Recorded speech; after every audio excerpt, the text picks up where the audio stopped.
لک الحمد یا اللہ الصلاۃ والسلام علیک یا رسول اللہ اما بعد۔ سلسلہ ہے تذکرہ اسلاف کا۔ اس مبارک سلسلے میں، بابرکت سلسلے میں ہم اپنے بزرگوں کا ذکر خیر کرنے کی، ان کی تاریخ ولادت اور یوم وصال پر کرنے کی سعادتیں حاصل کرتے ہیں، اور ہماری نیت اس میں کئی رہتی ہے۔ ایک نیت تو یہ رہتی ہے کہ آقا کریم علیہ السلام کا فرمان ہے کہ صالحین کے ذکر کے وقت رحمتوں کا نزول ہوتا ہے، تو رحمتوں کے حصول کے لیے بھی ہم ذکر صالحین کرتے ہیں۔ اور دوسرا مقصد ہمارا یہ رہتا ہے کہ ہر اللہ تبارک و تعالیٰ کے نیک بندے کی زندگی سے ہم گنہگاروں کے لیے سیکھنے کا بہت کچھ رکھتا ہے۔ ہر کامیاب زندگی جینے والے کی زندگی میں کامیابی کے بہت سارے اصول رہتے ہیں جو دوسروں کے لیے رہنما ثابت ہوتے ہیں، اندھیرے میں روشنی کا کام کرتے ہیں۔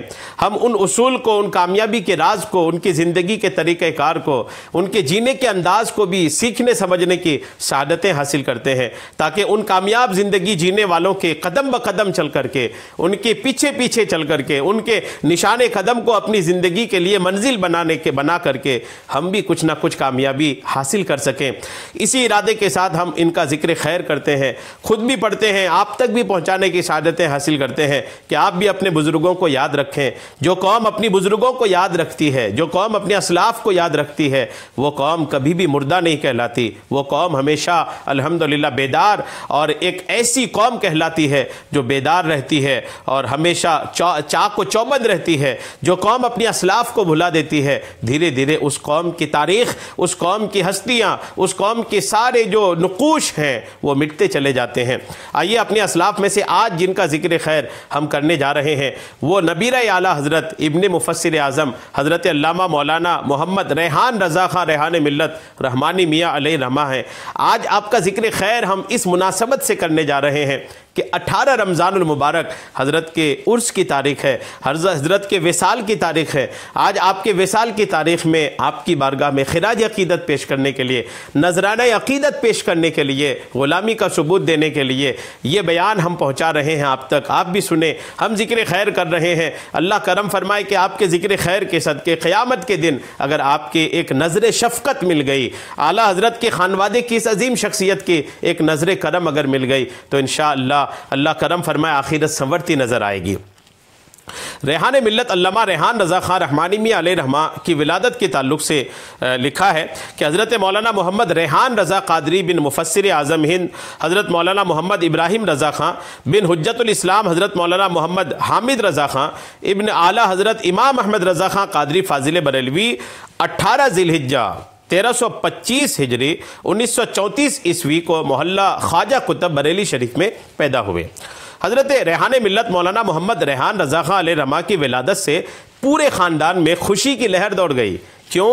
اس لیے کہ خاندان، اور یہ خوشی کی لہر بھی نہیں تھی، بس خوشی کی لہر کے ساتھ ساتھ خاندان کے ہر فرد کا چہرہ مسکرانے لگا، اس لیے کہ نبیرہ اعلیٰ حضرت مفسر اعظم ہند کے یہاں یہ پہلی ولادت تھی۔ کانوں میں اذان و تکبیر پڑھی گئی۔ حجت الاسلام حضرت مولانا محمد حامد رضا خان علیہ رحمہ نے اپنا لعاب دہن عطا فرمایا جو منہ میں رکھ دیا گیا۔ جد امجد حجت الاسلام علیہ رحمہ نے نام رکھا، بعدہ پکارنے کے لیے ریحان رضا تجویز فرمایا۔ اسی واقعہ کی طرف نشاندہی کراتے ہوئے حضرت ریحان ملت نے اپنی نعتیہ کلام میں یہ ارشاد فرمایا ہے، نام یہ جس نے دیا اس کو خبر تھی شاید۔ ریحان ملت فرماتے ہیں، نام یہ جس نے دیا اس کو خبر تھی شاید، ان کا ریحان زمانے میں چمکتا ہوگا۔ آپ کا سراپا ریحان ملت کا وجود کیا تھا دیکھیے، رنگ آپ کا گندمی، پیشانی کشادہ، چہرہ نورانی، قد لمبا، آنکھیں سرمگی۔ حضرت ریحان ملت کے چہرے سے جلال دینی عیاں تھا۔ کفار و مشرکین وغیرہم بد مذہب و بد دین پر جلال و بارعب چہرہ دیکھ کر خوف زدہ ہو جاتے تھے۔ پیدائش کے بعد ریحان ملت نے بچپنے کے ایام علم و حکمت، معرفت و طریقت کے خوشگوار ماحول میں گزارے۔ بچپن ہی سے علم و ادب کے دل دادا تھے، اعلیٰ ذہانت و فطانت رکھتے تھے۔ ریحان ملت کی تعلیم گھر پر ہوئی۔ حسب الحکم والد ماجد مفسر اعظم ہند علیہ رحمہ لائل پور پاکستان تشریف لے گئے۔ وہاں پر جامعہ رضویہ مظہر اسلام میں داخلہ لے کر محدث اعظم پاکستان حضرت مولانا محمد سردار احمد رضوی لائل پوری علیہ رحمہ کی خدمت میں 3 سال مسلسل رہ کر معیاری کتابوں کا درس حاصل کیا۔ پھر وہاں سے واپسی کے بعد دارالعلوم منظر اسلام بریلی شریف سے باقاعدہ دستار بندی ہوئی اور سند فراغت پائی۔ حضرت ریحان ملت کے اساتذہ کرام میں جو حضرات ہیں ان کے اسماء گرامی قابل ذکر ہیں جنہوں نے شب و روز محبت و شفقت کے ساتھ علم دین پڑھایا اور معرفت و حکمت علوم و فنون عطا فرما کر مستند عالم بنایا۔ آپ کے اساتذہ میں حجت الاسلام حضرت مولانا محمد حامد رضا خان قادری بریلوی علیہ الرحمہ، تاجدار اہل سنت حضرت مفتی اعظم ہند مولانا مصطفیٰ رضا نوری بریلوی قدس سرہ، محدث اعظم پاکستان حضرت مولانا محمد سردار احمد رضوی لائل پوری علیہ الرحمہ، مفسر اعظم ہند حضرت مولانا محمد ابراہیم رضا خان جیلانی بریلوی علیہ الرحمہ، امام النحو حضرت مولانا سید غلام جیلانی میرٹھی علیہ الرحمہ، محدث منظر اسلام حضرت مولانا احسان علی رضوی علیہ الرحمہ، بحر العلوم حضرت مفتی سید افضل حسین رضوی منگیری علیہ الرحمہ، حضرت مولانا مفتی جہانگیر خان رضوی اعظمی مدد اللہ العلی۔ یعنی یہ وہ شخصیات ہیں کہ جنہوں نے الحمدللہ آپ کے اساتذہ کرام میں سے ہیں، اور آپ کے اساتذہ نے بھرپور محنت کر کے الحمدللہ ریحان ملت کو وہ سنوارا کہ دنیا الحمدللہ آپ کے علم پر، تقوی پر، پرہیزگاری پر ناز کرتی نظر آ رہی ہے۔ ریحان ملت کی درس و تدریس کے تعلق سے کیا لکھا ہے دیکھیں۔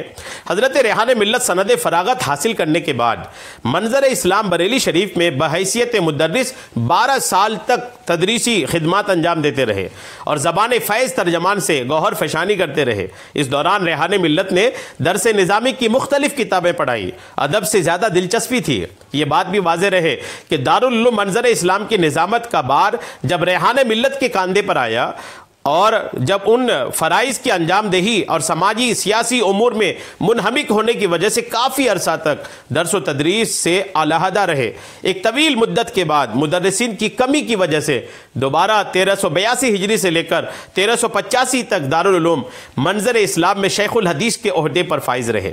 بخاری شریف، مسلم شریف اور دیگر کتابوں کا درس دیا۔ دارالعلوم منظر اسلام کے طلبہ حضرت ریحان ملت کی قابلیت کے معترف تھے، حالانکہ سلسلہ درس و تدریس کافی دنوں تک موقوف تھا۔ حضرت ریحان ملت وقت کے بہترین مقرر اور مایہ ناز خطیب بھی تھے۔ کبھی بھی تقریر کرنے سے قبل ذہن میں مضامین کی ترتیب نہیں دی اور نہ ہی تقریر کو لکھ کر یاد کیا، بلکہ فی البدیہہ تقریر فرماتے تھے۔ ریحان ملت اپنی واعظ گوئی اور تقریر کا ابتدائی حال بیان کرتے ہوئے آپ خود ارشاد فرماتے ہیں کہ والد ماجد حضرت مفسر اعظم ہند علیہ الرحمہ کے وصال کے بعد جب میری دستار بندی ہوئی اور مجھے تقریر کے لیے پکارا گیا تو میں اس وقت تقریر نہیں کیا کرتا تھا، مگر تقریر کے لیے میرا اعلان کر دیا گیا۔ یہ اعلان سن کر میں دنگ رہ گیا اور سب سے پہلے جد امجد سرکار سیدنا اعلیٰ حضرت قدس سرہ کے مزار پر انوار پر حاضر ہو کر عرض کیا، حضور اگر آج میری تقریر کامیاب نہیں ہوئی تو میں زندگی بھر کبھی تقریر نہیں کروں گا۔ سیدنا اعلیٰ حضرت قدس سرہ سے استعانت روحانی حاصل کرنے کے بعد حضور اعلیٰ حضرت کے روحانی تصرف سے یہ تقریر بہت کامیاب رہی۔ اس کے بعد سے معیاری تقریریں ہوتی رہیں جو لوگوں کے لیے دل پذیر ثابت ہو گئیں۔ الحمدللہ یہ الحمدللہ رضا کے خاندان کے شعر تھے کہ جن کو شکار کرنا سکھایا نہیں جاتا، شعر کے بچے شعر ہی ہوتے ہیں۔ الحمدللہ بنا کسی تیاری کے، بنا کسی ذہن پہ مضامین کی ایک ترتیب دہی کے آپ اسٹیج پہ تشریف لائے اور ایک معیاری تقریر الحمدللہ آپ نے ارشاد فرمایا۔ دارالعلوم منظر اسلام کی تدریسی خدمات سے حضرت ریحان ملت بربنائے معاشی پریشانی مستعفی ہو گئے۔ یہ اس وقت کی بات ہے جبکہ 1960 اور 1965 کے درمیان دارالعلوم منظر اسلام پر شدید مالی کمی واضح ہوئی تھی۔ تمام مدرسین و ملازمین کی تنخواہیں باقی رہنے لگی تھی۔ مفسر اعظم مولانا ابراہیم رضا خان بریلوی بہت متفکر اور پریشان حال تھے، حتیٰ کہ انہوں نے اپنی اہلیہ محترمہ کا زیور بیچ کر مدرسین کی تنخواہیں پوری فرمائی۔ تنگی کی وجہ سے ریحان ملت دارالعلوم منظر اسلام سے مستعفی ہونے کے بعد آپ پھر ربر فیکٹری فتح گنج بریلی شریف آپ نے اسٹیوگرافر کے عہدے پر بحال ہو گئے۔ یہاں پر بھی جان لینا ضروری ہے کہ ریحان ملت جہاں دینی اور مذہبی علوم سے آراستہ و پیراستہ تھے، وہیں دنیاوی علوم سے بھی آپ آشنا تھے۔ ریحان ملت نے مروجہ تعلیم بھی حاصل کی اور امتحانات بھی دیے تھے۔ انگلش ہندی میں کمال دسترس رکھتے تھے۔ شارٹ ہینڈ یعنی مختصر نویسی ایک ایسا مشکل فن ہے، لیکن پھر بھی اس مشکل فن پر ریحان ملت نے اسے بھی سیکھا تھا، جس کی بنا پر ملازمت اسٹینوگرافی کی جگہ پر ملی، مگر کچھ عرصہ تک اس پوسٹ پر کام کیا، لیکن رجحان قلبی اس سے متنفر تھا، پھر اس سے بہت جلد دستبردار ہو گئے۔ مفسر اعظم ہند مولانا محمد ابراہیم رضا خان بریلوی کے وصال کے بعد دارالعلوم منظر اسلام بریلی کے محتمم بنے۔ محتمم بننے کے بعد ریحان ملت نے دارالعلوم منظر اسلام کی طرف اپنی تمام تر توجہ مبذول کر دی، دارالعلوم کی تمام کمیوں کو دور فرمایا اور اپنی صلاحیت و ذہانت سے چند سال کے عرصہ میں کچھ سے کچھ کر دیا۔ دارالعلوم کی بوسیدہ عمارت کو منہدم کرا کے سہ منزلہ عمارت کی بنیاد ڈالی۔ اس کی تعمیر مکمل ہو جانے کے بعد رضوی افریقی دارالاقامہ طلبہ کے ٹھہرنے کے لیے تعمیر کا الحمدللہ تعمیر آپ نے کیا، مدرسین و ملازمین میں اضافہ کیا، رضا مسجد کی تعمیر جدید کرائی، نشر و اشاعت کے لیے رضا برقی پریس لگوایا۔ اس طرح کی غیر معمولی ترقیاں ہر دن ہوتی رہیں، دیکھتے ہی دیکھتے پورا نقشہ ہی بدل گیا۔ ریحان ملت کے حسن نظامت اور قابل قدر کارکردگیوں سے لوگ حیرت زدہ ہو گئے۔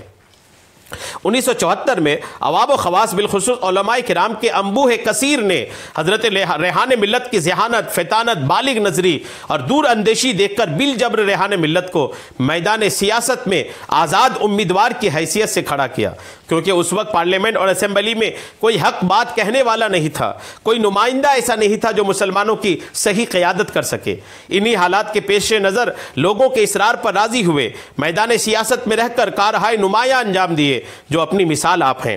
حضرت ریحان ملت کی کارکردگی دیکھ کر حکومت کے کارندے جناب اکبر علی خان گورنر اتر پردیش نے جنوری 1975 کو یو پی قانون ساز کونسل کا ممبر نامزد کیا۔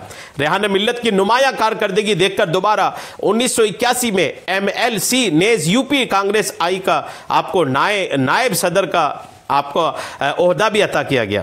اس میدان میں بڑے بڑے دانشوروں کے قدم لغزش کھا جاتے ہیں، مگر ریحان ملت نے 18 سال کا طویل عرصہ میدان سیاست میں گزارا، کہیں بھی کسی قسم کا لوچ یا دامن پر آپ بدنما داغ نہیں لگنے دیا، بلکہ کونسل اور اسمبلی میں ایسی بے باکی اور دلیری سے تقریریں کی کہ خود کانگریس آئی کے ممبروں کے دانت کھٹے ہو گئے۔ ہندوستان کی آزادی سے پہلے آپ کے ہندوستان میں جلوس محمدی صلی اللہ تعالیٰ علیہ وسلم بریلی میں نہایت تذکو احتشام کے ساتھ منایا جاتا تھا اور لوگ شان و شوکت کے ساتھ جلوس میں شریک بھی ہوتے تھے، لیکن 1947 سے جلوس محمدی صلی اللہ تعالیٰ علیہ وسلم کا نکلنا بند ہو گیا تھا۔ لوگوں کے پیہم اصرار سے ریحان ملت نے بغیر سوچے سمجھے اچانک 1980 میں 12 ربیع الاول شریف کے موقع پر جلوس محمدی کا نکالنے کا اعلان کر دیا۔ پولیس والوں نے انتھک کوشش کی کہ جلوس محمدی صلی اللہ تعالیٰ علیہ وسلم نہ نکالا جائے، لیکن ریحان ملت نے فرمایا ہرگز نہیں، جلوس ضرور نکلے گا۔ آج ہمارے رسول سرکار مدینہ صلی اللہ تعالیٰ علیہ وسلم کا یوم ولادت ہے، ہم اس خوشی میں جلوس نکالتے ہیں اور نکالتے رہیں گے، چاہے اس کے لیے ہمیں جیل بھی جانا پڑے، لیکن ہم جلوس ضرور نکالیں گے۔ حضرت ریحان ملت نے عرب، افریقہ، ہالینڈ، برطانیہ، سربنام، امریکہ، کئی سارے ماریشس، سری لنکا، نیپال، پاکستان وغیرہ کے دورے بھی کیے۔ جنوبی افریقہ کے تبلیغی دورے میں ریحان ملت نے رد وہابیت اس طرح کیا کہ وہاں لیلانگ آپ بالکل دنگ رہ گئے۔ بڑے بڑے سرمایہ داروں نے ریحان ملت کو خریدنے کی کوشش کی، لاکھوں روپے کا لالچ دیا، لیکن قربان جائیے ریحان ملت کی خودداری اور اعلیٰ ظرفی پر کہ آپ نے ارشاد فرمایا احمد رضا کا یہ نبیرہ جنوبی افریقہ میں دین اسلام بیچنے نہیں آیا ہے، بلکہ دین اسلام کی تبلیغی اشاعت کرنے آیا ہے، دولت دنیا لینے نہیں آیا ہے، بلکہ عشق رسول سے لوگوں کے قلوب کو جگمگانے آیا ہے۔ چنانچہ سرمایہ داروں نے ریحان ملت کی بھرپور مخالفت کی، لیکن آپ نے اس کی کوئی پرواہ نہ کی۔ جنوبی افریقہ سے اگرچہ دولت و ثروت نہیں ملی، لیکن اعلیٰ حضرت امام احمد رضا قادری بریلوی قدس سرہ کا نام اور مسلک اہل سنت والجماعت کا سکہ لوگوں کے دلوں میں رائج ہو گیا، جس کا چرچا اب تک چل رہا ہے۔ الحمدللہ ریحان ملت حضرت ریحان رضا خان صاحب حضور مفتی اعظم ہند قدس سرہ سے بیعت رکھتے تھے۔ 1357 ہجری 1938 عیسوی کو جد امجد حجت الاسلام حضرت مولانا محمد حامد رضا خان بریلوی علیہ الرحمٰن نے معزون و مجاز فرمایا۔ 15 جنوری 1361 ہجری کو حضور مفتی اعظم ہند مولانا مصطفیٰ رضا خان قادری قدس سرہ نے ریحان ملت اور جانشین مفتی اعظم ہند حضرت مولانا مفتی اختر رضا خان ازہری قادری بریلوی کو ساتھ ہی ساتھ خلافت و اجازت عطا فرمائی، اور یہ خلافت میلاد شریف کی مبارک محفل میں عطا ہوئی۔ خلافت کے وقت شمس العلماء حضرت مولانا قاضی شمس الدین احمد رضوی جعفری جونپوری علیہ الرحمہ بھی رونق افروز تھے۔ الحمدللہ یہ ریحان ملت کے تعلق سے کچھ باتیں تھیں جو میں نے آپ تک پہنچانے کی سعادتیں حاصل کی۔ حضرت ریحان ملت مولانا ریحان رضا خان قادری بریلوی اپنی تمام تر خوبیاں اور رعنائیاں لے کر رمضان المبارک کی 18 تاریخ 1405 ہجری 1985 ہجری کو عیسوی کو اپنی جان آفری کے سپرد کر کے ہمیں داغ مفارقت دے کر ہمیشہ کی نیند سو گئے۔ انا للہ و انا الیہ راجعون۔ حضرت ریحان ملت کا مزار شریف اعلیٰ حضرت امام محمد رضا قادری فاضل بریلوی اور حجت الاسلام مولانا محمد حامد رضا خان بریلوی کے مابین بنا ہوا ہے۔ اللہ تبارک و تعالی حضرت کے مزار پر خوب خوب رحمتوں اور برکتوں کا نزول فرمائے۔ آج 18 رمضان حضرت کے عرس کی تاریخ ہے، خوب خوب خراج عقیدت پیش کریں۔ اللہ تبارک تعالی ہم سب کو سننے سے کہیں زیادہ عمل کی توفیق عطا فرمائے، آمین بجاہ النبی الامین صلی اللہ تعالی علیہ وسلم۔